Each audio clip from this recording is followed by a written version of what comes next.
Boa tarde a todos, todas e todes. Nós vamos dar início agora à sessão temática 3, assistência e assessoria técnica na relação com cuidado. Essa sessão temática ela tem 2 trabalhos que serão apresentados e conta também, além da minha coordenação, né, Aline Barroso, da debatedora, né, Lália Murad, e a relatora Laís Oliveira do Carmo. A gente vai começar, então, com o primeiro artigo, né? Lembrando a todo mundo que vocês têm 15 minutos para realizar a apresentação, vocês podem usar qualquer, né, meio, ferramenta que vocês quiserem, e após a apresentação dos 2 artigos, eu passo a palavra para a Laila, para ela começar esse debate, tá? E aí depois a gente abre a palavra para todos. Então, o primeiro artigo será a plataforma digital Observatório de Baixo Salvador, Observa SSA, os desafios de seu processo de construção. Os autores são Caio Vinícius Deiró Teixeira da Silva, Carla Neves Mariani, Clara Souza Ferreira Rocha e Jonas Oliveira Santana. Meninos, meninas, palavra de vocês. Obrigada, professora. Eu vou começar a espelhar a tela aqui e vocês me avisam.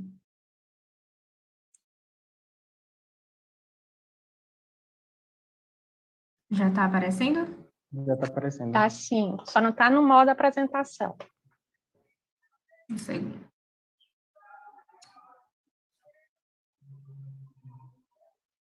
Foi? Ainda não está Ainda em modo não. apresentação.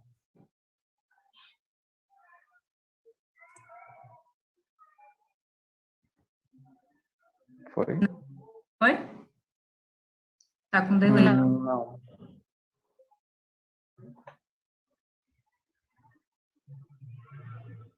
Já está em tela cheia? Não, a gente ainda Não. está vendo a tela do programa. Será que não é a que você colocou para Se compartilhar, você Clara? compartilhou só uma janela, tenta compartilhar Foi. a tela inteira para ver. Porque às Melhor. vezes dá esse problema mesmo.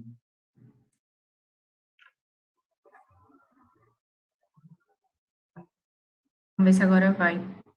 Eu mudei aqui para ficar todas. Agora foi. Agora foi. Pronto. Pode passar. Se apresenta agora. Boa tarde a todos, a todas, todes. Nós somos da plataforma digital do Observatório de Bairro Salvador e a gente vai apresentar o nosso artigo, que é intitulado A Plataforma Digital do Observatório de Bairro Salvador, os desafios do processo de construção. É isso.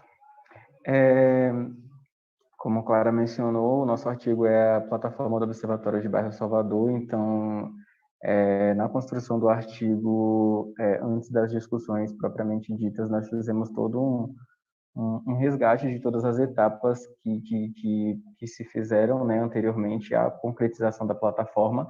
Então, esse projeto ele surge em 2016, né, com outro título, intitulado Bairros na Metrópole. Era uma outra abordagem, né, quando ele surgiu. Então, lá em 2016 tem essas primeiras aproximações. A plataforma ela é estruturada em si com um formato parecido ao que a gente conhece hoje a partir de 2017, né? E também a partir de 2017 que passa a ocorrer diversas mudanças na equipe. Então, desde 2017, constantemente, a gente tem que estar retomando leituras, discussões, tudo isso para informar, atualizar, de certo modo, as discussões com os novos integrantes. Em 2018, só resumindo rapidamente cada coisa que foi acontecendo, né, ao longo da construção da plataforma, nós tivemos a elaboração dos 1630 infográficos, mais à frente vai ficar mais claro do que nós estamos falando. E a plataforma ela é lançada em 2019. Então, em 2019 a plataforma ela fica pronta para ser utilizada pela população, que é quando ela finalmente é lançada, né? Então, teve todos esses anos anteriores até o lançamento em 2019. Em 2020, juntamente com a pandemia do Covid-19, a gente passou por algumas mudanças, né? Principalmente na forma, nas metodologias que eram aplicadas até então. Então, a gente trouxe um pouquinho dessa mudança dado pelo contexto da pandemia, né, no artigo. Então, mais à frente a gente vai discutir um pouco mais. E em 2021, nós temos as discussões, as escritas, né, dos históricos e do artigo, do presente artigo que nós vamos apresentar. Pode passar, Clara.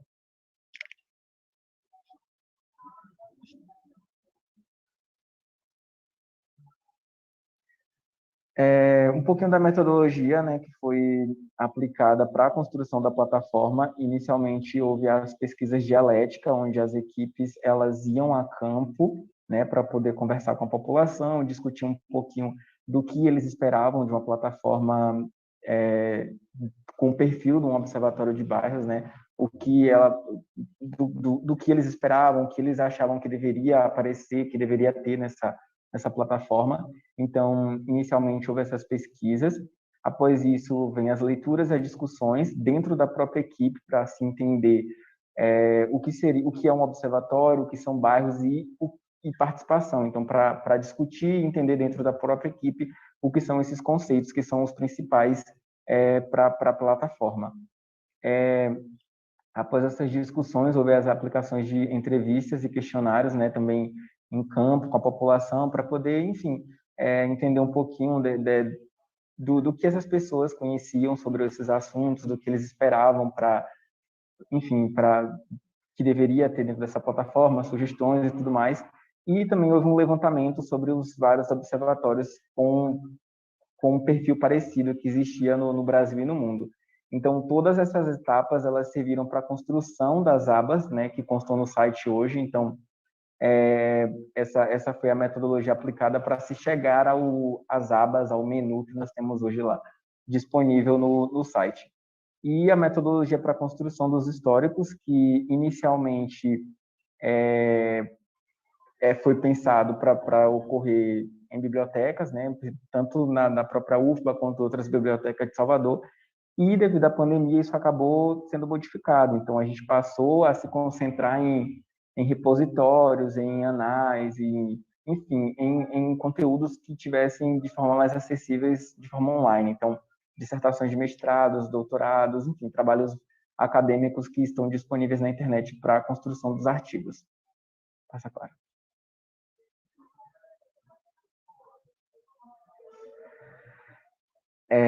Aqui as aproximações teóricas, né, que foi, enfim, o levantamento de todos os observatórios que existiam no Brasil e no mundo. Então, esses foram os observatórios mapeados para poder compreender um pouquinho de como essas plataformas funcionavam, como a participação era aplicada dentro desses observatórios, né? Então, foi um estudo prévio que foi feito antes da plataforma ela ser concretizada. Pode passar. As primeiras aproximações de campo, com as aplicações das entrevistas e questionários, aqui algumas fotos que mostram a equipe da época indo a campo, conversando com os moradores, com os transeuntes, com os trabalhadores desses bairros, para poder compreender um pouco da visão deles sobre o bairro, sobre o que deveria ter numa plataforma. Inicialmente, esses questionários eles foram aplicados ali em 3 bairros, tidos como piloto, não sei se eu posso usar essa palavra, enfim, em 3 bairros iniciais, né, para comparar essas informações. Então, foi o Barbalho, Caminho das Árvores e Alto do Cabrito. Esses 3 bairros para poder, enfim,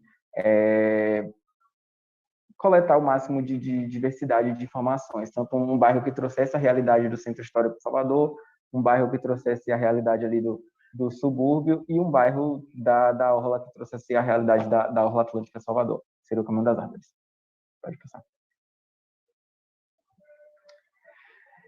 Após essa etapa, nós tivemos dentro da própria equipe as definições da logo, né, da identidade visual do observatório. Então, onde os membros da equipe elaboraram diversas logos, né, diversas identidades para o observatório, e dentro de votações internas dentro da própria equipe, essa que está circulada em amarelo foi a mais votada e ficou sendo a nossa logo oficial até hoje. Então, todas essas outras foram elaboradas nesse processo, foram votadas e a última foi a escolhida.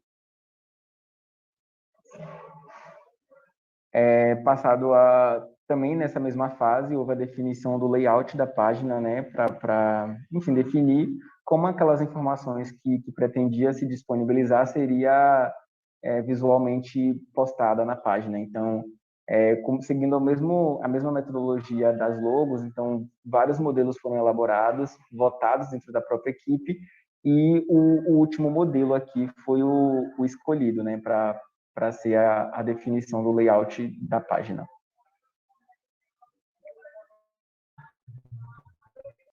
Aqui alguns dos objetivos, né, que dentro da página, né, do Observatório, mostra em cima todas as nossas abas que nós temos hoje, que é o início, quem somos, o Observatório, Salvador, bairros, planos e projetos, links, notícias e o Colabore. Todas essas abas, né, que, como foi dito, foi construída através daqueles questionários, daqueles questionários aplicados à população, enfim, e também através das pesquisas dos observatórios, né, que já existiam tanto no Brasil quanto fora do Brasil também. Aí aqui tem alguns dos objetivos, né, da plataforma, né, e algumas ideias que estão ainda em implementação, como, por exemplo, a divulgação de vídeos sobre os bairros, enfim. Pode passar. Só completando, e aí esses recortes que vocês estão vendo são das entrevistas, são recortes das entrevistas e dos questionários do que a população achava que deveria conter, né, no observatório, que no final resultou nas abas. Pode passar. Esses foram os dados, né, que inicialmente nós recebemos da Informes Condé, né, que eram em formatos de planilhas, onde tinha ali as informações socioeconômicas, de infraestrutura referente a cada bairro. Então, enfim, inicialmente nós queríamos transformar isso em uma forma que fosse mais fácil de se ler. Então, criou-se os infográficos a partir daquelas tabelas da Informes. Então, construímos esses infográficos, né, que estão disponíveis na plataforma. Cada bairro ele consta 10 infográficos desse, que apresenta as informações referente à população total residente, população referente à cor, raça, população por sexo, enfim, todas as informações, tanto socioeconômicas, de infraestrutura, as áreas verdes de cada bairro de Salvador. Aí, entrando na discussão teórica, né, a gente começou a discutir muito sobre a participação, né, que seria um observatório participativo. E aí a gente precisava entender o que era participação. Então, a gente fez algumas leituras sobre o tema, e é um termo que começou a ser muito usado de uns tempos para cá. E aí a gente destacou, né, algumas. Primeiro, Albuquerque, que vai dizer que aqui no Brasil, apesar de ser um país excludente, né, tem uma forma excludente de se governar, a participação já existia ali presente nos movimentos de luta e de resistência, né, que foram as resistências indígenas e negras, então, desde o princípio, é uma forma de entender participação. E aí a gente dá sequência com o surgimento e a expansão dos movimentos sociais, que vão aparecer na década de 30 e 60, que vão trazer uma outra forma de participação. Vão chamar mais, assim, a sociedade civil para se organizar, né, para buscar a participação política e social. E aí, na década de 90, os movimentos sociais vão se expandir e vão começar a formar conselhos e redes de articulação, né, fóruns e redes de articulação. E a partir daí, depois que a gente vai ver que vai surgir o Fórum Nacional pela Reforma Agrária, se eu não me engano, e depois, mais tarde, vai resultar também no Estatuto da Cidade. E aí a gente ficou com a pergunta que é a comunicação, né? A partir daí, a gente passou a analisar dois leitores principais, que é Trutken e Souza, que vão discutir participação, e através deles a gente chegou na comunicação. Os dois discutem a comunicação como parte de um processo participativo. Só que será mesmo, a gente ficou se perguntando, que apenas adotar a comunicação vai resultar em um processo de participação popular. Deixa eu passar. E aí, Trutken, ele vai trazer um quadro, ele vai fazer um quadro em que é possível você classificar que tipo de participação a partir do objetivo da governança ou do grupo que está ali buscando implementar aquele projeto. Então, ele pontua isso, que a participação vai depender não só do método escolhido, mas também do objetivo de quem está fazendo aquele processo acontecer. E aí, a gente destacou aqui o 5, que é a informação com diálogo, que ele destaca como um dos processos participativos, que é quando o objetivo, né, daquele órgão ou daquele governo com aquele processo é de informar a população, mas também de manter um diálogo com ela. E aí ele coloca aqui que é através de plataformas de internet, né, excursão ou visita específica. E a gente, tentando se enquadrar em algum modelo de participação, a gente delimitou esse aqui como algo que o observatório se enquadra, né? Porque a gente quer fazer a troca da informação, quer passar a informação para a população, mas também quer ter um diálogo e quer ter um retorno dessa população sobre o que ela quer, sobre o que ela pensa dos bairros da cidade, de como os bairros estão sendo, né, construídos. E aí, em contraponto, a gente trouxe Souza também, que ele ele usa uma escada, né, dos graus participativos, sendo o primeiro o mais participativo de todos, com maior autonomia da população, né, da sociedade, e o oitavo o com menos. E aí, ele coloca a informação aqui no 6º degrau, e ele traz uma reflexão assim, durante o texto, que para ele a informação por si só não caracteriza um processo participativo.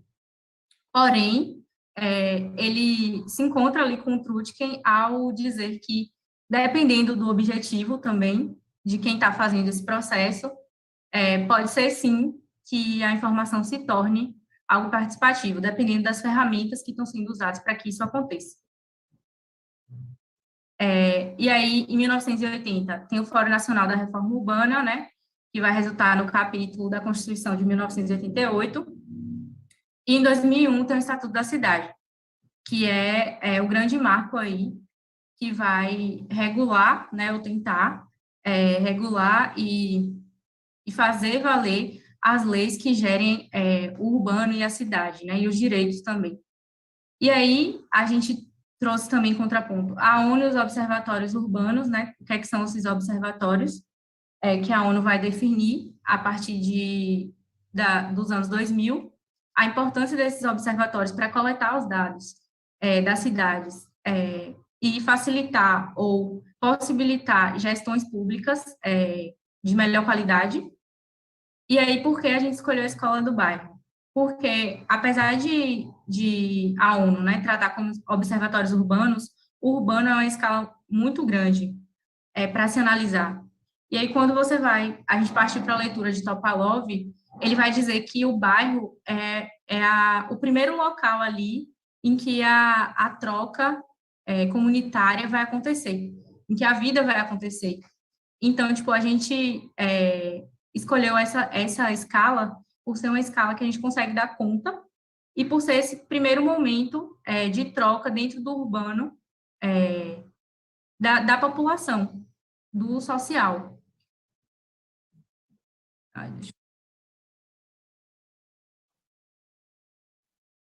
E aí, com isso, a gente chegou à conclusão, né, que existem diversos graus participativos, como foi mostrado, e que a comunicação é um meio possível, e é um meio possível para nós nesse momento, porque a partir de 2020, nosso intuito em 2020, na verdade, da plataforma, era fazer visita aos bairros para fazer essa divulgação e coletar também informação, material, posteriormente gravar vídeos com representantes das comunidades. E aí, quando, em 2020, né, surge o Covid-19, a gente foi barrado e perdeu esse processo. E aí a gente se viu tendo que repensar como a gente ia fazer essa troca com a comunidade, porque era algo que a gente não queria perder.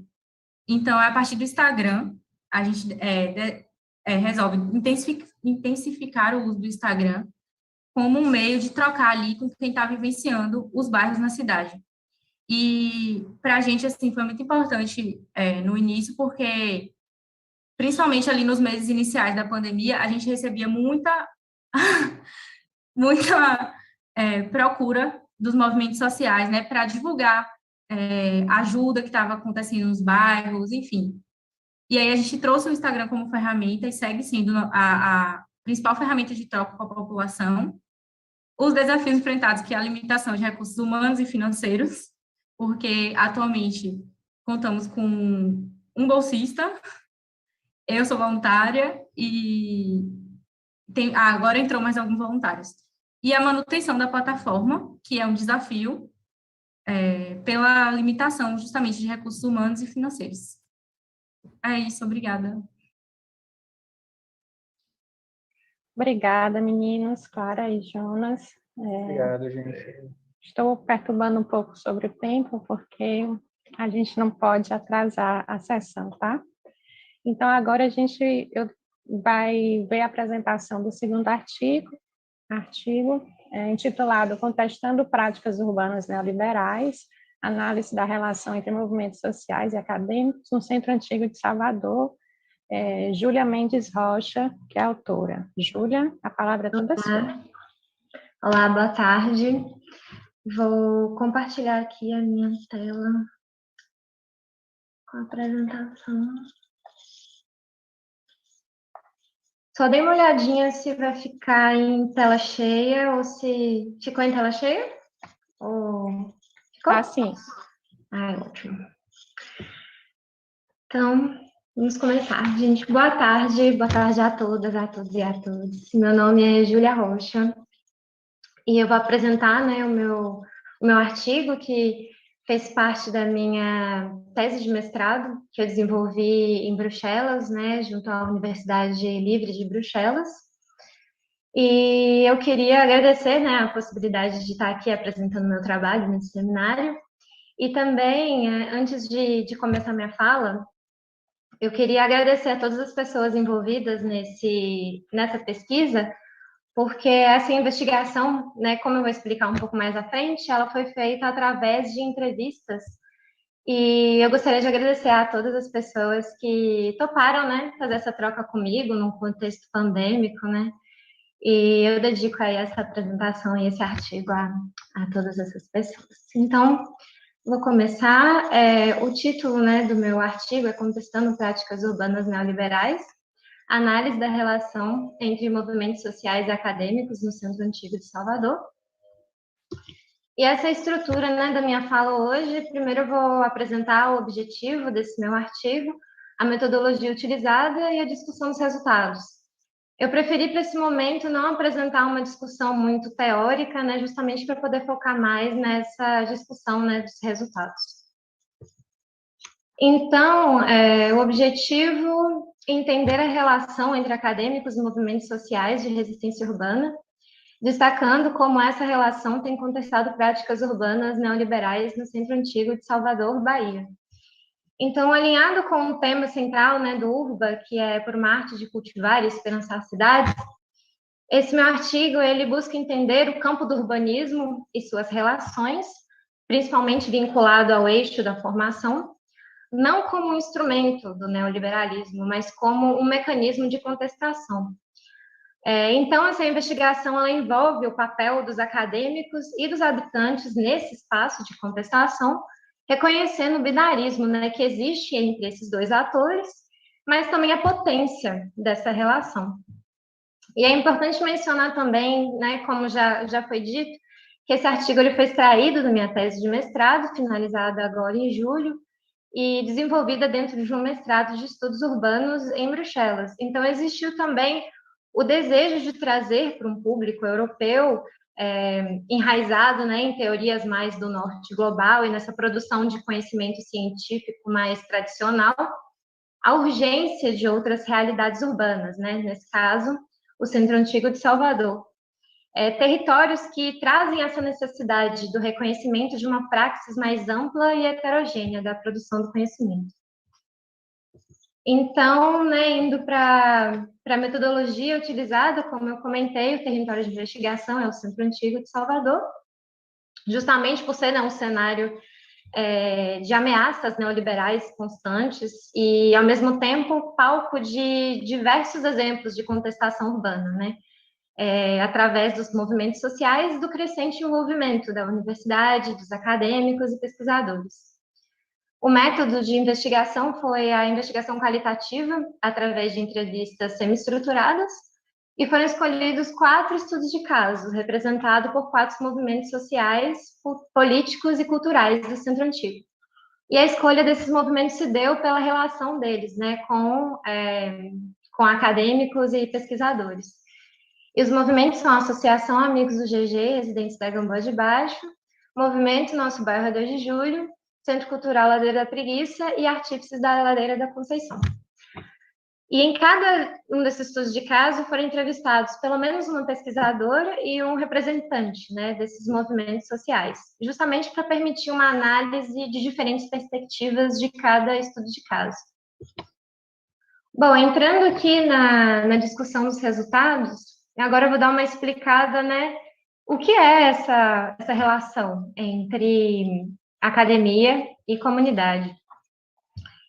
E no Brasil, né, o relacionamento da academia com a comunidade ele é feito através das atividades de extensão.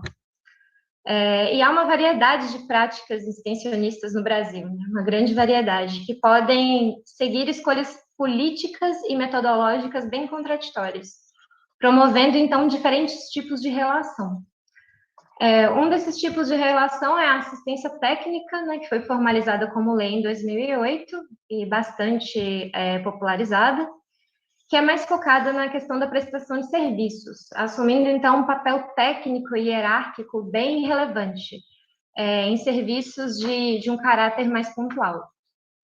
A assessoria ela pode ser caracterizada como uma demanda dos assessorados. Então, traz para a comunidade, né, para os assessorados, uma certa posição de liderança, minimizando essa hierarquia e incentivando a autonomia da comunidade, né? Promovendo um auxílio técnico vindo da parte acadêmica, da parte dos pesquisadores, mas também político, não só técnico e também político. Em serviços caracterizados como pontuais.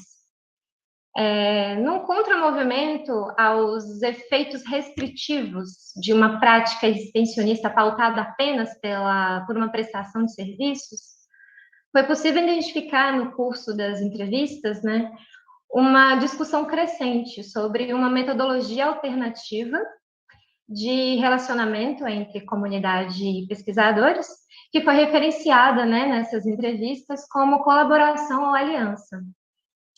E essa metodologia, ela resgata os princípios extensionistas de ação política e interação com o espaço público, que vai além dessa solução de problemas pontuais. Ela compromete com a luta com o direito à cidade, ao direito ao espaço, à memória e à vida, né, das comunidades ameaçadas. Então, assim, diante dessa multiplicidade, né, de diferentes relações que a academia, que os pesquisadores, eles podem ter com a comunidade, se torna bem impossível, né, apontar um tipo único de relação que possa contestar uma produção urbana neoliberal. E nem é esse o objetivo do meu trabalho. Contudo, a investigação dos estudos de caso e toda a análise teórica por trás, eles demonstram que essa relação ela deverá fazer parte dessa mancha vermelha que está nesse meu slide. Então, ela deve existir, né, uma esfera política. E, além disso, devem seguir uma série de práticas que foram analisadas e numeradas e serão apresentadas a seguir. Então, essa primeira prática que eu trago é a criação de um relacionamento duradouro, que é a incorporação das temporalidades e urgências dos diferentes atores. E quando eu digo diferentes temporalidades, eu me refiro às temporalidades comunitária e a acadêmica, né? A comunitária é caracterizada mais por suas atividades cotidianas e suas urgências, né, cotidianas, e a temporalidade acadêmica, que é mais relacionada ao ciclo do projeto. E como as urgências comunitárias, elas não seguem nenhum cronograma pré-estabelecido, ao invés de serem suprimidas, né, essas demandas, elas devem ser incorporadas nessa relação.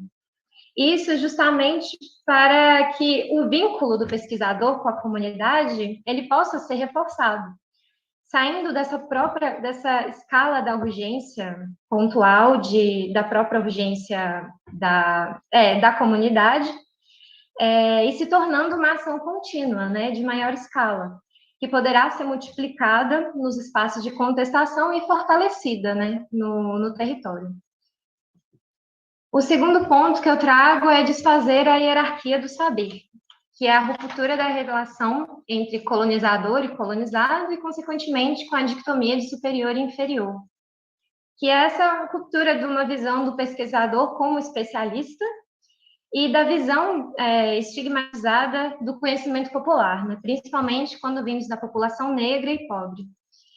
E, com isso, né, o uso de estratégias metodológicas não extrativas, visando transformar a produção do conhecimento científico para abrir a possibilidade para uma transformação progressiva e de visão mais ampla, né? Não limitada ao pensamento acadêmico, né, como eu falei, que possa ter o conhecimento popular, né, fazendo parte de toda essa troca, que é um pouco o que traz o planejamento insurgente, né, que é a sociedade protagonista na elaboração do planejamento urbano. O terceiro ponto é a utilização de estratégias multidisciplinares, que parte do pressuposto de que nem a academia e nem a comunidade concentram todo o conhecimento.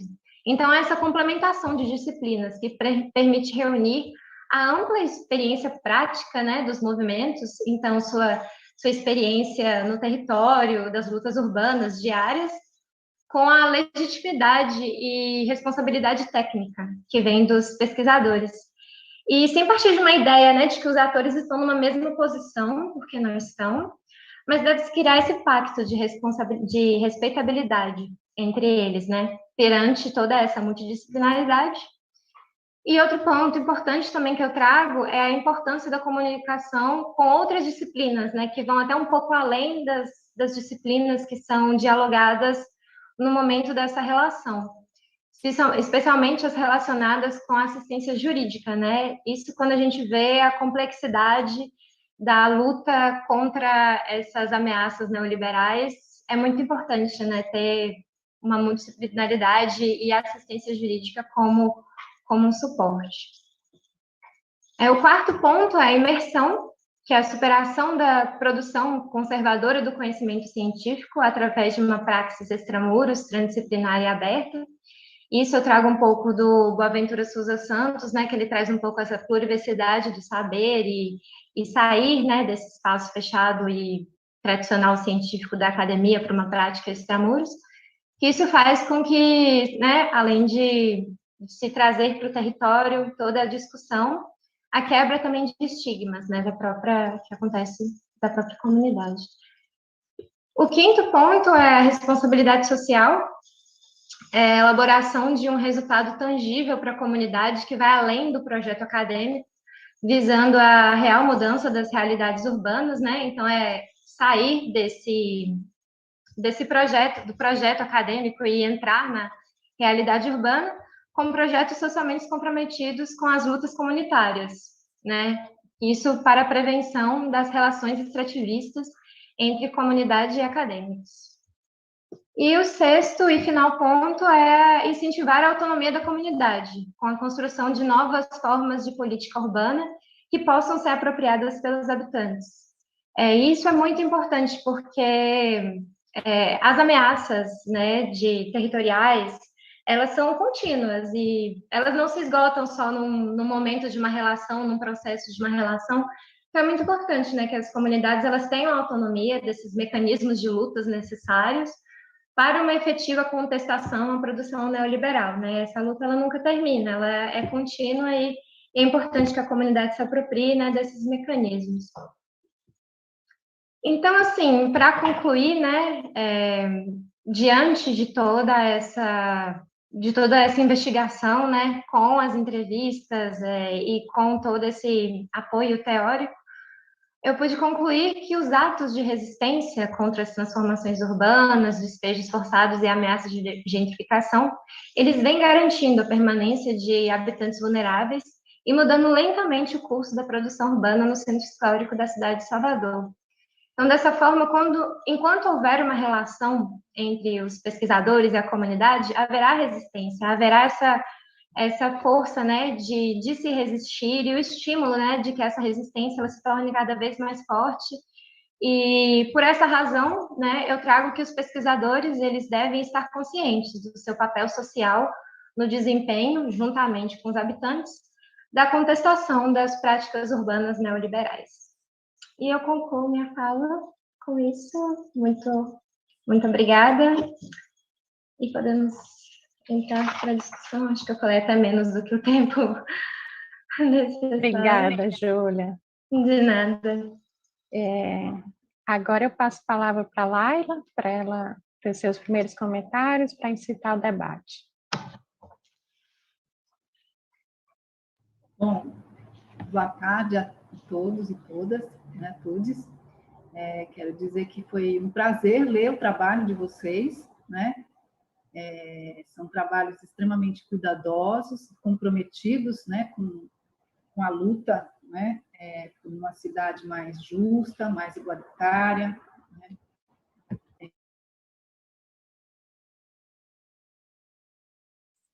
Laila, está sem som.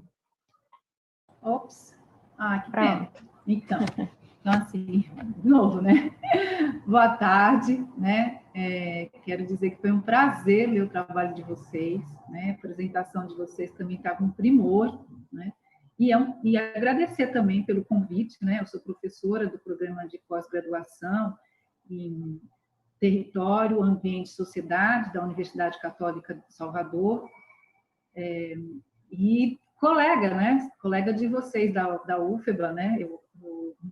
Em cada um dos trabalhos eu fui completamente me vendo dentro, né? Primeiro pelo Observa, né? A plataforma digital Observa Salvador, né? Que começa com, né? Pela pesquisa, né? Inicial, que está relacionada com bairro nas metrópoles. Eu participei como pesquisadora de pós-doutorado desse projeto, né? Junto com a professora Ana Fernandes. Então, fico muito feliz de ver o quanto que o grupo ele vai, né, ampliando as suas ações, né, de apoio, né, aos movimentos sociais. E quero colocar logo de início, Clara e Jonas, né, que eu vejo nesse trabalho uma coisa muito importante, né, que é, pela primeira vez, a gente ter dados não só oficiais. Isso é muito importante, né? Eu deslumbro o trabalho com vocês para um crescimento que vai, né, nos permitir ter leituras territoriais para além daquelas que a gente tem hoje, que são oficiais, que elas, né, na verdade, trazem uma série de apagamentos, invisibilidades do que acontece nos territórios populares, né? Então, eu fico, nossa, extremamente feliz com esse trabalho, né? Dizer que é um trabalho de muito fôlego, né?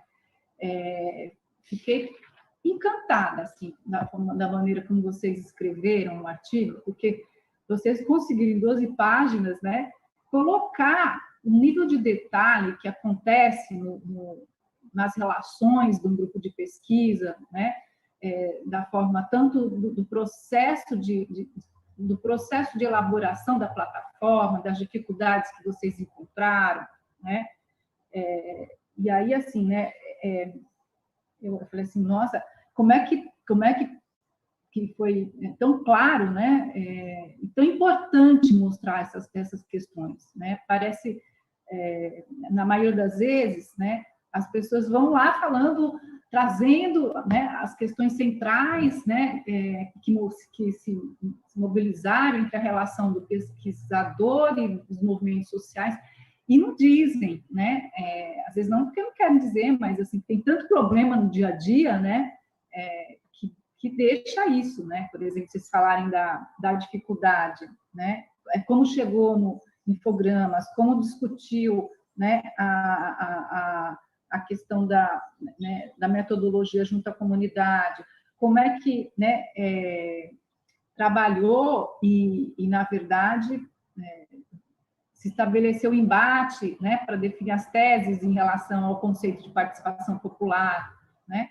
Achei super importante vocês colocarem que a participação popular, a resistência, principalmente a resistência, ela começa lá, né, com os índios, com os negros, né? Então, acho que essa questão, ela sempre existe sempre um corte, né, que é feito muito mais no momento da pesquisa, e eu acho que você trazer isso é muito importante. Então, as leituras territoriais que consideram os bairros, as ocupações, como base de pensar as ações coletivas, é um outro ponto que eu acho fundamental. Então, o primeiro, a gente, né, vocês estão inovando ao buscarem trazer dados que não são os dados oficiais.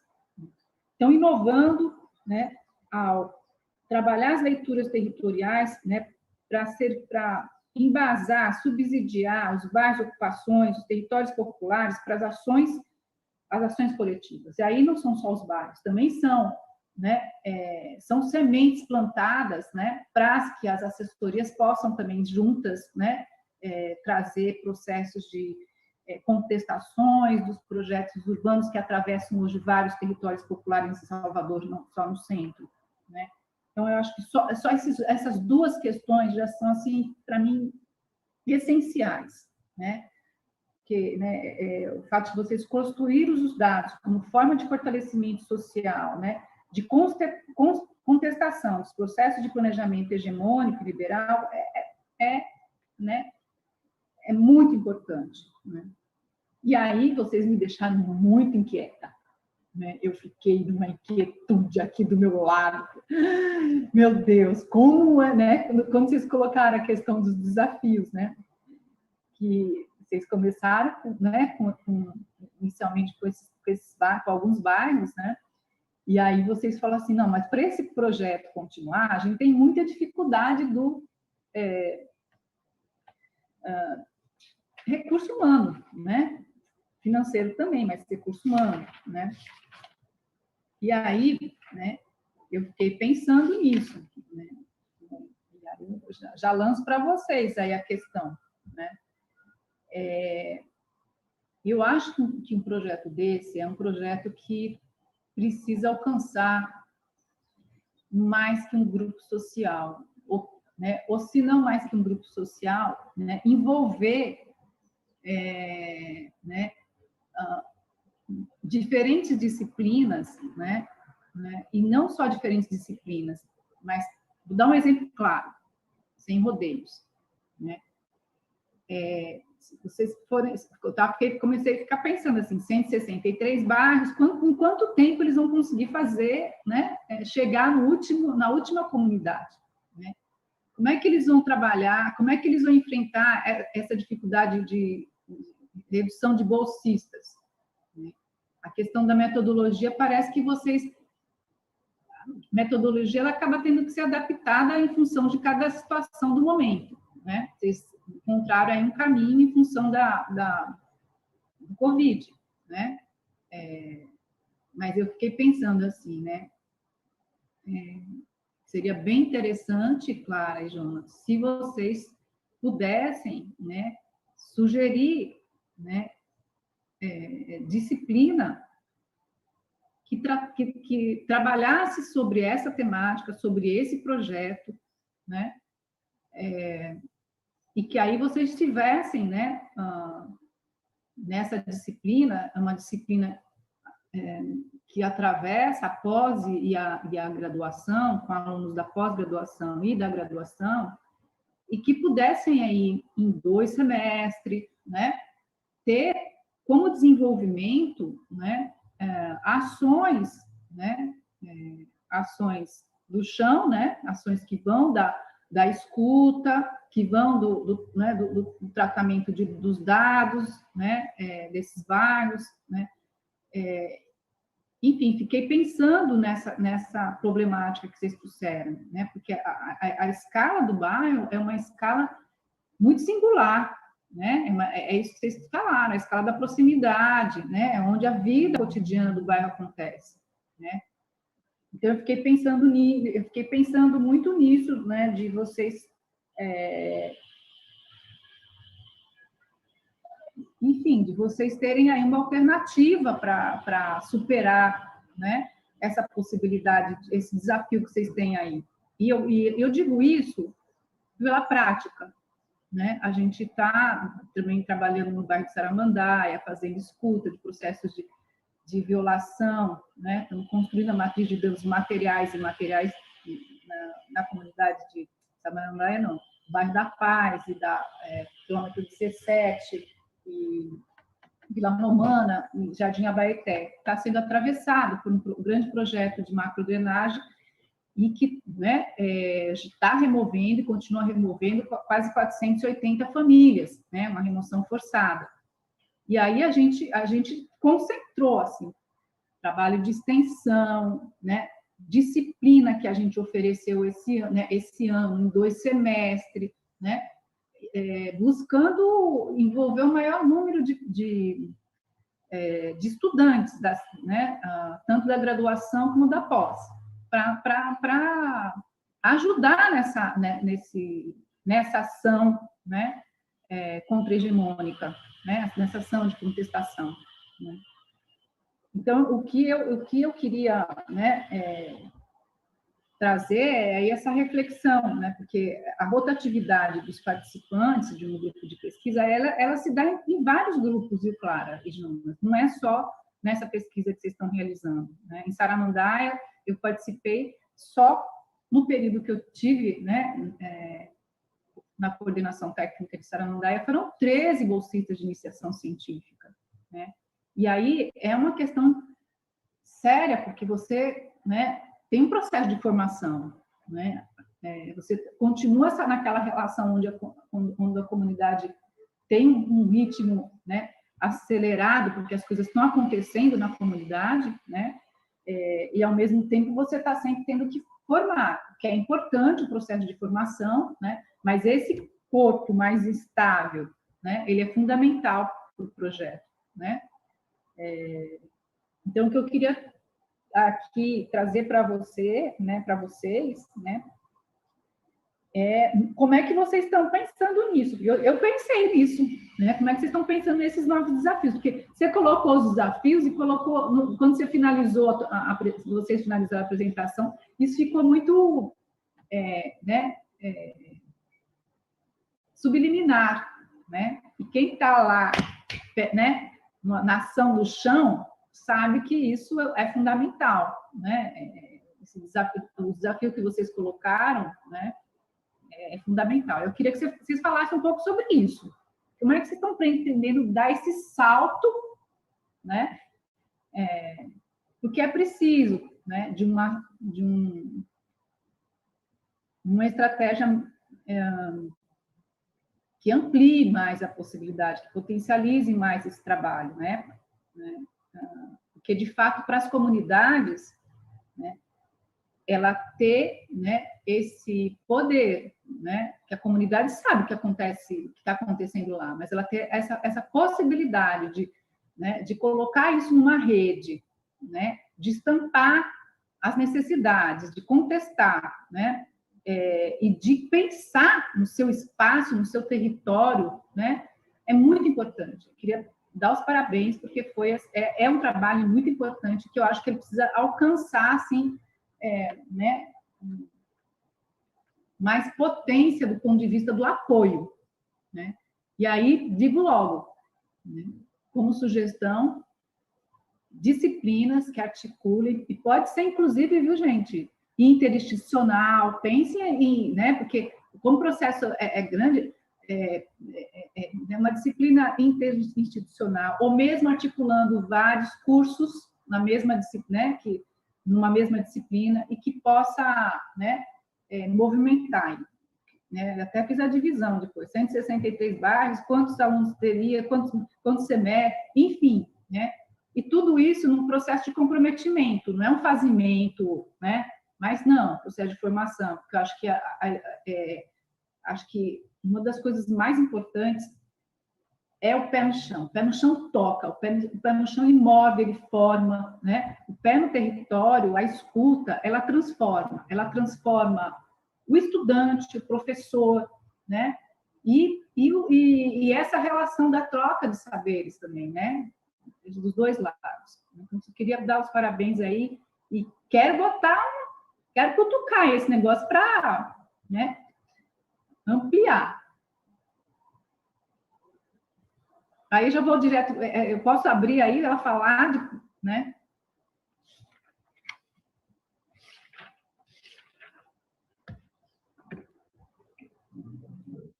Eu acho que você pode falar do segundo também, e aí a gente abre depois para debate, não? Ou você quer... Tudo bem. Então, Júlia,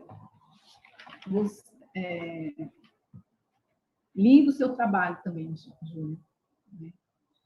Também fiquei aqui, ó, né, me mexendo, né? Me mexendo porque... Júlia, porque assim, né, a questão né, desse processo da relação acadêmica, né, com os movimentos sociais, é um processo, né, a gente está falando muito dessa questão, né, nesse momento das teorias do sul global, né, de romper, né, com as teorias do norte e trazendo, né, o que é o processo de participação e concepção mais horizontalizada, de troca de saber, né, das assessorias com os movimentos populares.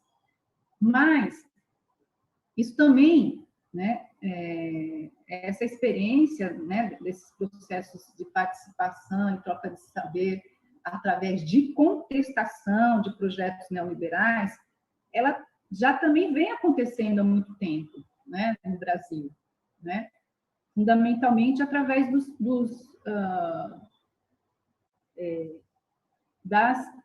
processos autogeridos, né, do processo de autogestão, né, tão mobilizado, né, por diversos movimentos sociais no norte, né, enfim, no sudeste, né. Eu sempre lembro também da experiência que eu comecei como estudante de arquitetura e a primeira experiência minha foi assim, ó, eu quero isso para minha vida, eu quero trabalhar, né, junto aos movimentos populares, e a primeira experiência que eu tive foi no Vila Nova Cachoeirinha, que foi um dos primeiros mutirões autogestionados. Então, quando você ia falando, eu ia, né, eu estava lá dentro, né, eu estava lá dentro, e aí eu lembrei, assim, que né, os laboratórios de habitação, né, junto com o Nabil, junto com a Raquel, né, foram foi a minha primeira experiência, né, nessa relação com a autogestão, né, na relação de se contrapor, né, a esses projetos que desacreditavam qualquer possibilidade de possibilidade do movimento social de edificar um projeto de urbanização, né, urbanismo com qualidade, né? E aí, assim, uma das coisas que mais me marcaram, né, nessas experiências todas que eu tive foi o quanto é transformador esse processo, né? Ele além de você, né, possibilitar esse processo de contestação dos projetos neoliberais, ele traz uma questão fundamental que é a transformação, né, dos técnicos, né, e dos movimentos, das lideranças nesse processo. Ninguém é mais o mesmo nesse processo, né? tudo é possível, Júlia, tudo virou possível depois dessa relação, desse fortalecimento que é mútuo, dessa troca mútua, desse aprendizado mútuo, né? Então, essa influência que a gente teve das cooperativas uruguaias, desses processos participativos, né, da academia com os movimentos sociais, foi muito forte, né? E eu digo isso, né, porque eu vejo que a gente, essa quebra dessa visão colonizadora, ela precisa ser também cutucada dentro da universidade, né? Porque aquilo que o Boaventura fala, né, dessas duas forças, né?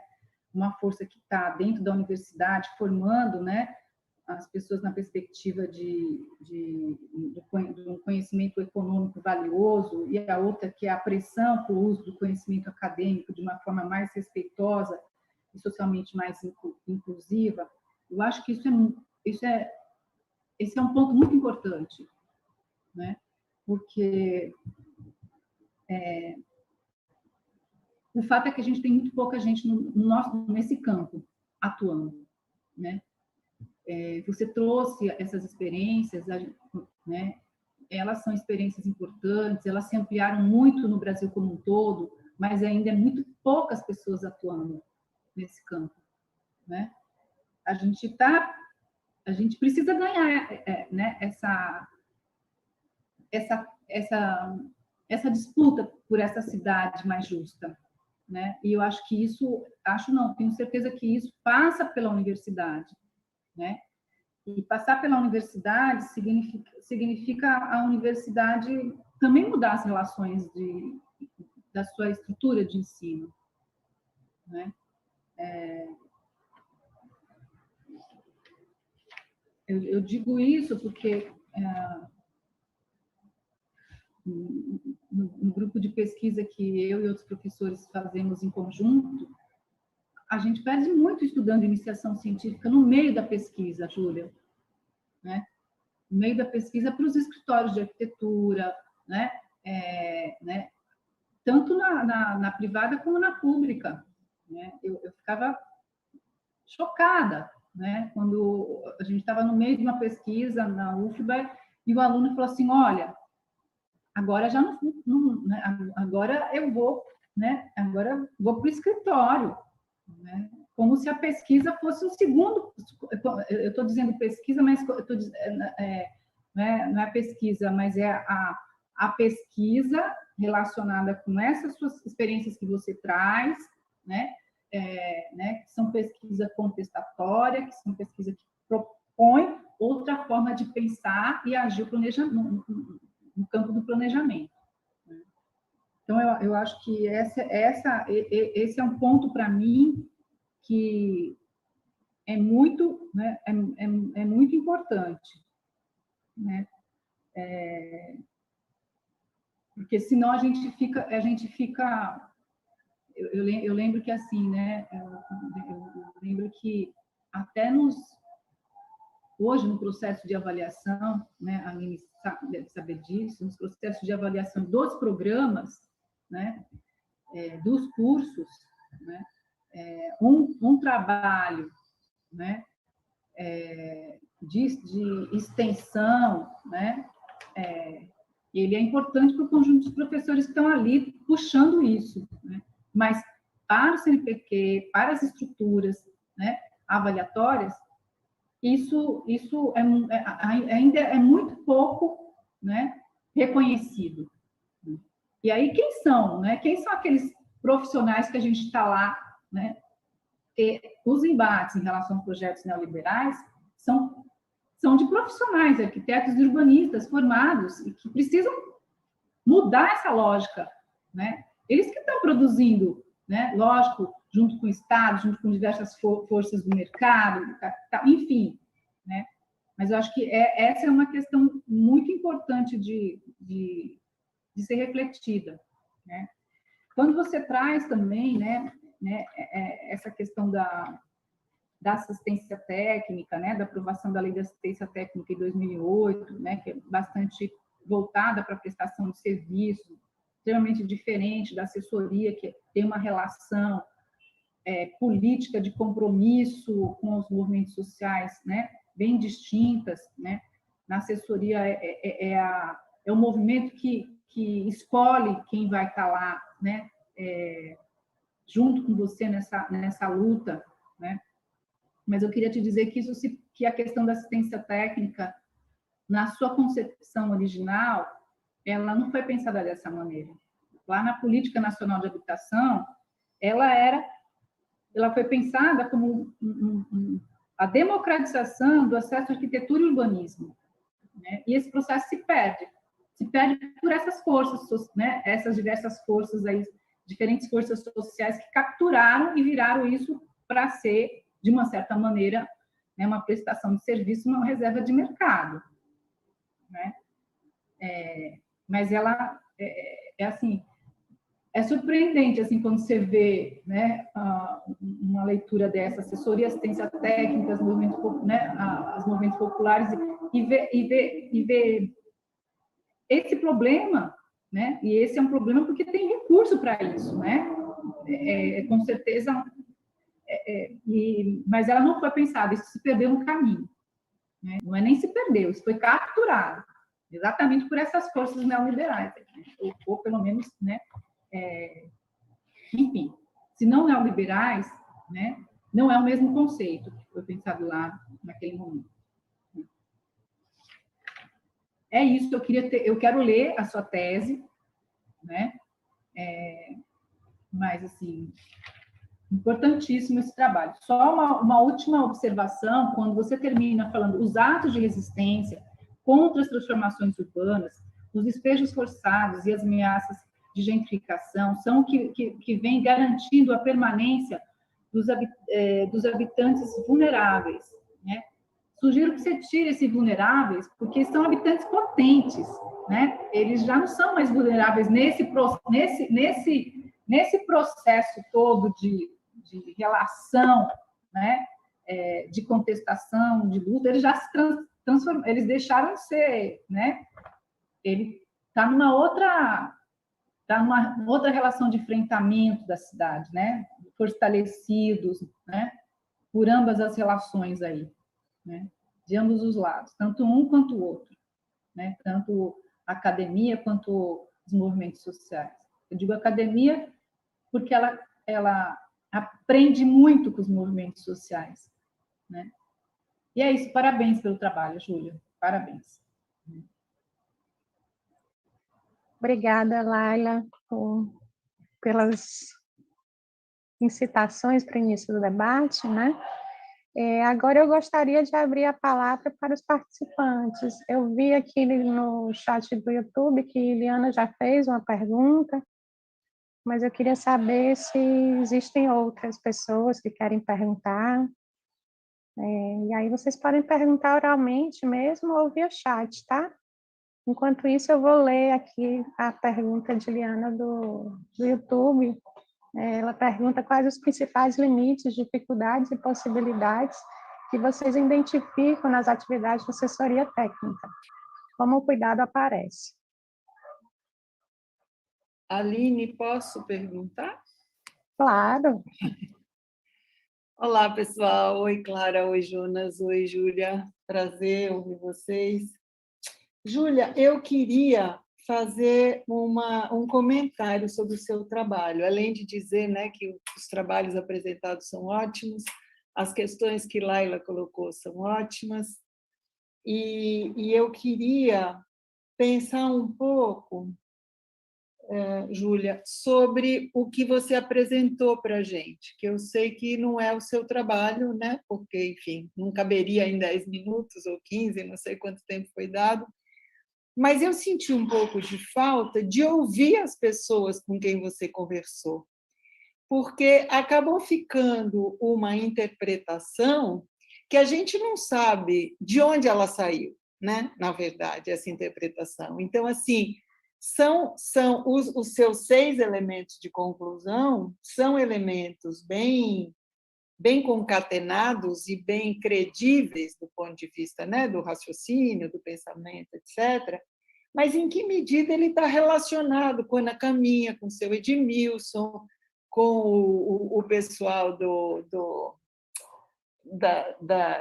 Marcelo, que ladeira é essa, né? Enfim, então, assim, porque isso eu acho que é um elemento que talvez também devesse ser considerado quando a gente pensa em assistência ou assessoria técnica. E aí eu nem faria também uma diferença, igual Laila se referiu, nem faria uma diferença assim tão tranchant, sabe? Tão cortada entre uma coisa e outra. Claro que você tem lá, né, os seus círculos que se sobrepõem, mas tem uma tese de doutorado que foi defendida faz pouco tempo na Faculdade de Arquitetura, de um professor da faculdade que se chama Daniel Marostegan, que é um primor, assim, eu acho que é uma reflexão absolutamente importante para a gente pensar essas duas questões da assessoria e da assistência, e de como, na verdade, elas estão imbricadas, elas têm tônicas diferentes a depender de como elas são formalizadas ou propostas, etc. Então, acho que isso é uma coisa interessante. E a outra, que você é uma afirmação do final, que você fala assim: enquanto houver relações pesquisador-comunidade, haverá resistência. Mas eu poderia dizer também que, enquanto houver relações comunidade-comunidade, haverá resistência. Enquanto houver relações comunidade-sindicatos, haverá resicência. Então, assim, tem aí Eu pensei nisso também. Eu pensei nisso também. Eu sabia, Laila, tá vendo? Eu sabia que você tinha pensado nisso. E aí você trouxe as questões que eu pensei e não falei na hora. Legal. A gente tem essa confluência de pensamento, né, Laila? Mas aí eu acho que, claro que isso pode ter sido também, Júlia, um resumo que você fez para colocar numa frase, né? Mas eu acho que valia a pena conversar um pouco com isso, e esse final, assim, que é bem normativo, né? É como se você diz aos pesquisadores: os pesquisadores devem ter consciência do seu papel social. É uma coisa assim bem normativa. Eu entendo que é uma afirmação política, mas ao mesmo tempo é pensar em como essas coisas elas podem ser problematizadas, né, na própria relação entre universidade e comunidade. Mas super lindo o seu trabalho. Eu também quero ler essa dissertação de mestrado. Espero que os belgas tenham te tratado bem nessa relação com o Salvador, e tratado bem Salvador e os movimentos de Salvador com os quais você trabalhou. Obrigada, desculpa de ter falado.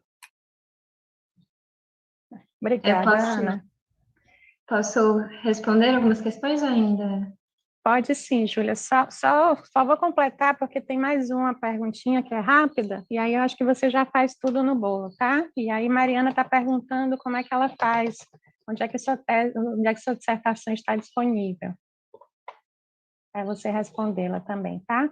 E aí, gente, para a gente conseguir fazer uma nova fase de perguntas, talvez vocês tentarem responder em 5, 7 minutos, para a gente conseguir fazer uma nova, tá certo? Que a gente tem que terminar um pouquinho antes das 3h30. Então, Júlia, você quer começar? Depois o Clara e Jonas, pode ser? Tudo bem, por mim. Não, só então, respondendo as pessoas que estão, né, perguntando da tese, eu acho que ela está disponibilizada no site da universidade, no site do próprio mestrado. É o mestrado em Estudos Urbanos da Universidade Livre de Bruxelas, mas eu posso tentar compartilhar no chat ou então no YouTube o link certinho, porque eles disponibilizaram as teses lá. Mas vou começar assim pelo final, né? Pegando um pouco a fala da Ana, que de fato, né? Numa apresentação tão encurtada e até de uma própria escrita de artigo, né? Limitada a 12 páginas, fica bem difícil trazer a riqueza, né? Por trás de toda a pesquisa e de o envolvimento que eu tive com os entrevistados, porque cada um desses elementos, eu falo que eles não partiram de mim, eles partiram realmente de uma análise das diferentes perspectivas, né? Por isso que na metodologia eu escolhi conversar com pelo menos uma pesquisadora e um representante dos movimentos sociais, para entender diante dos discursos, né, das pessoas que viveram essa relação e suas diferentes visões, né, dessa própria relação, a visão de quem foi como um pesquisador e de quem estava lá e está lá, né, na resistência e no movimento dia após dia.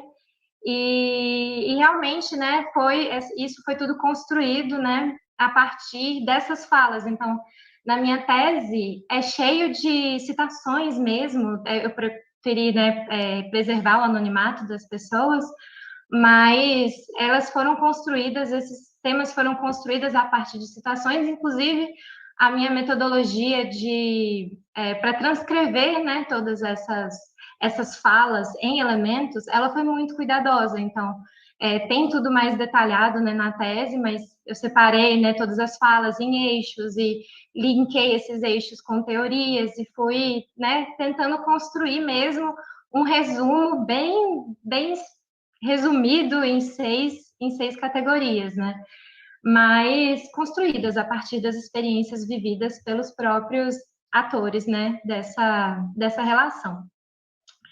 E, né, vindo um pouco dessa fala da Laila, né, dessa questão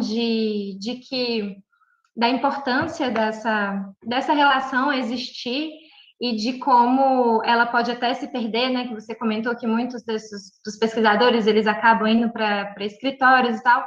Eu acho que esse tema desse mestrado, ele partiu de uma inquietação minha de se pensar em como é subvalorizada essa mudança urbana que vem dessa relação acadêmicos e comunidade. Porque quando se pensa em mudança urbana, eu acho que o imaginário, e assim, principalmente, né, nesse contexto que eu estou agora de estar aqui, que eu estive estudando em Bruxelas, o primeiro pensamento vem com um arquiteto, com um urbanista, com o planejador, o teórico de não sei o que do norte que fez. E aí eu quis um pouco trazer esse questionamento, né, levantar essa questão de que não, eles também são estudiosos e óbvio que existe o seu mérito, mas é muito também quem está lá vivendo, é a população e como esses atores eles podem somar e realmente pensarem em um espaço, a criação de um espaço urbano que seja mais respeitoso a todos e a todas. Então, veio muito desse questionamento de por que, né, pensar logo os profissionais e não, né, se valorizar quem conhece o território do dia a dia e da luta urbana e da experiência diária. E que isso, né, trazendo para dentro da universidade, traz esse questionamento, né, dessa quebra dessa visão colonizadora mesmo. E acho que também saindo um pouco né, vindo para cá e tendo esse contato com um pouco mais de uma realidade que é um pouco, né, que se discute mais teorias do norte, que é mais tradicional e centrada, né, nesse ideal. Eu acho que é importante, sim, estar aqui, estar aí, estar dentro da universidade trazendo essas teorias do sul global e fortalecendo mesmo isso, porque é muito rico e quando eu digo essas frases um pouco mais de efeito no final, de que a partir dessa relação, a partir dessa nova perspectiva, se há essa resistência, eu acho que é justamente para dentro da universidade e dentro dessas estruturas se pensar um pouco mais nessa força que existe, né, da participação acadêmica junto às comunidades, mas sem, né, minimizar e isolar, né, a resistência à participação da universidade, porque pelo contato muito inspirador que eu tive com todos os movimentos sociais, deu até uma sensação muito grande de esperança em ver que essa luta é muito forte, é muito sólida e muito inspiradora que acontece nos territórios. Então, diante de todo esse processo, né, de escrever essa tese, eu saí com um sopro de esperança assim muito grande de que esses territórios existe uma luta muito bonita, sofrida, mas muito bonita que acontece e que eu como acadêmica, né, e que a gente nesse papel como acadêmico pode, né, ter essas experiências transformadoras como a Laila trouxe e repensar o território a partir dessa perspectiva. Então, foi mais ou menos isso que eu quis trazer com esse trabalho, né? E que, óbvio, na minha tese, eu acho que ele é mais detalhado, inclusive essa questão da assessoria até da lei, né, que foi formada, eu até trago um pouco dessa história, né, de que a lei ela foi formada e que mudou um pouco essa visão, né, da assessoria técnica, enfim. Então, acho que é isso, para também não comer muito tempo de fala do outro grupo. Obrigada, Júlia. Clara, Jona. Boa tarde de novo. Eu acho que a internet de Jonas caiu, ou ele, como ele mencionou que já tinha um compromisso, eu não lembro se já deu horário, mas queria agradecer a professora Laila, né, pelos elogios e pelos questionamentos também colocados. Também foi uma questão que a gente pensou bastante e vem discutindo, na verdade, há um tempo, que é como manter esse fôlego, como conseguir dar conta.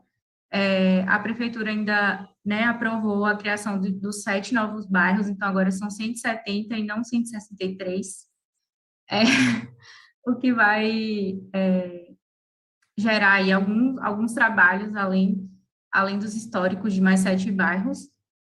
E uma das formas que a gente pensou, assim, agora entraram 3 novos estudantes da pós-graduação que estão com a gente.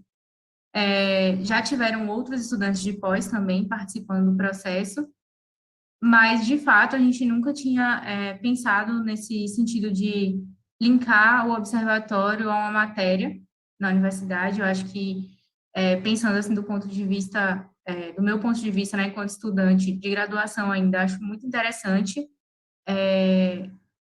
o que eu já consegui, né, descobrir do território de Salvador ao longo desse tempo de pesquisa é, assim, absurdo. E eu percebo que na faculdade, na graduação, falta isso aos meus colegas, assim, esse entendimento mesmo dessa escala do bairro.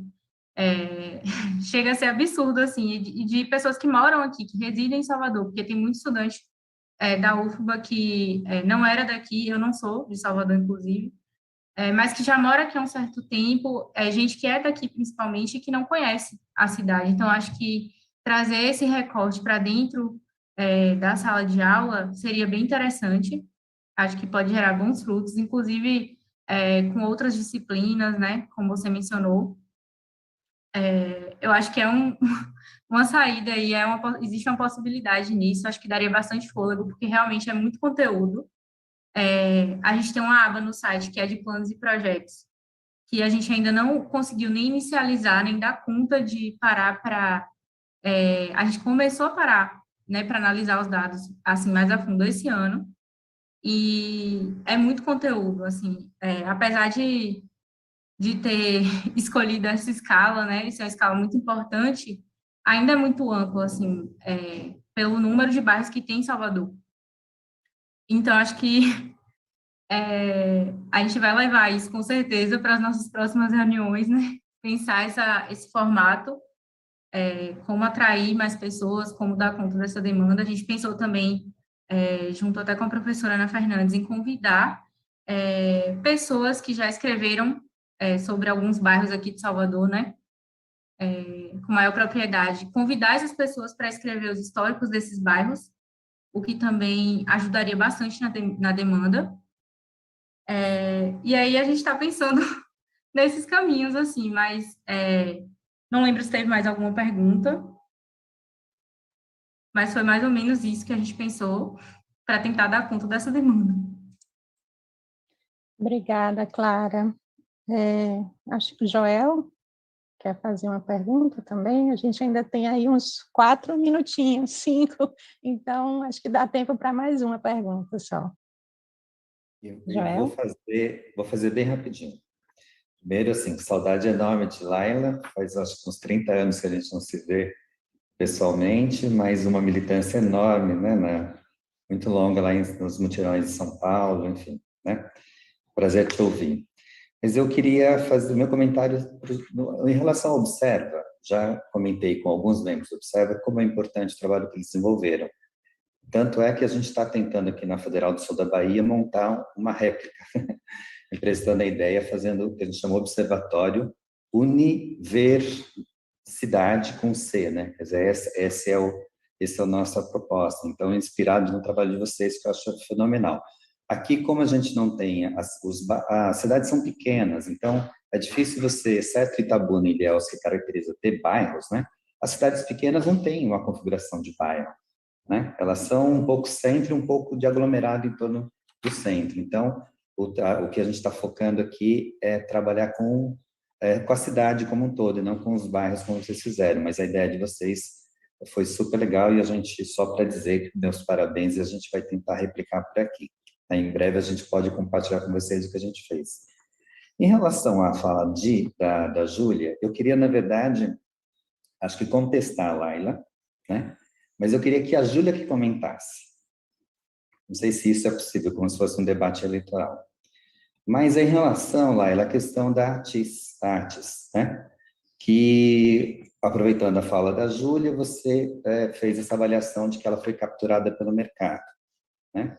Eu queria contestar isso no sentido de que, bom, a gente tem a residência de arquitetura, urbanismo mais engenharia da UFBA, que está formando, né, pessoas, né, em assistência técnica, isso é importante.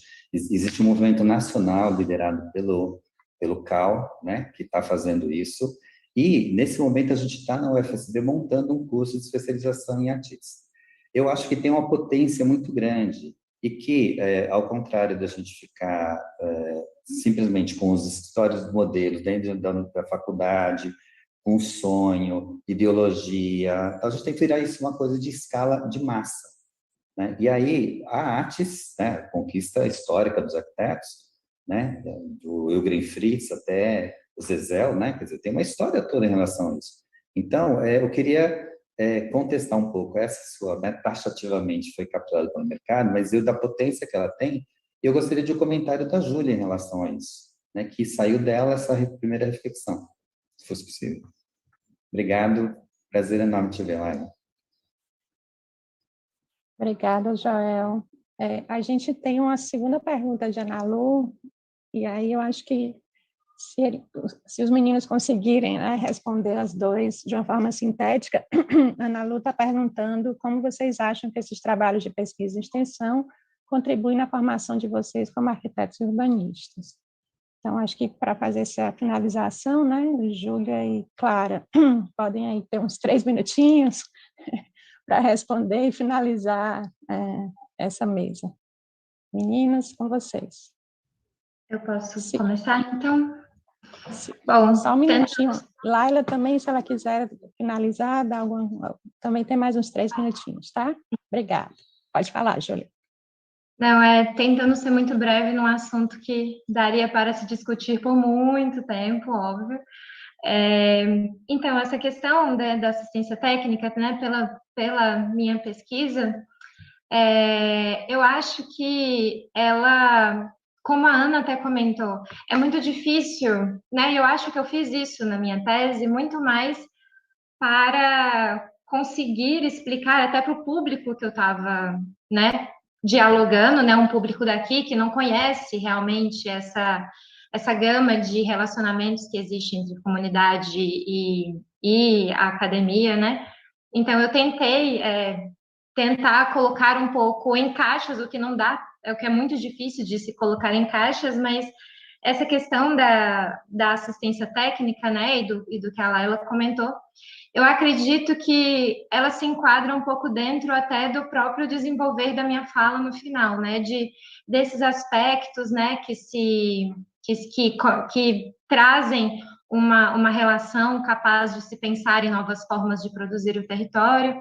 E então, né, acho que mesmo dentro de uma assistência que seja voltada a pensar em projetos e pensar em soluções um pouco mais, como eu digo, né, pontuais, um pouco mais da assistência, acho que se elas forem construídas, né, seguindo um pouco esses outros pontos que eu levantei no decorrer da minha apresentação, com certeza elas podem criar possibilidades infinitas de boas relações entre comunidade e os acadêmicos, né, e os arquitetos, e trazer, né, bons exemplos para o espaço, né, de formação e transformação do espaço.